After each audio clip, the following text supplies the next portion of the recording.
రఘువంశ రామయ్య సుగుణాల సీతమ్మ వరమాల కైవేచు సమయాన శివధనువు విరిచాకె వధువు మది గెలిచాకె మోగింది కళ్యాణ శుభవీణ.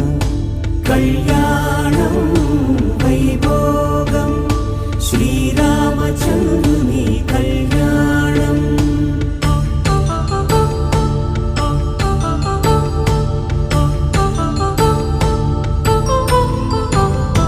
అపరంజితరుణి అందాల రమణి వినగానే కృష్ణయ్య లీలామృతం. గుడి దాటి కదిలింది తన వెంట నడిచింది గెలిచింది రుక్మిణి ప్రేమాయణం. కళ్యాణం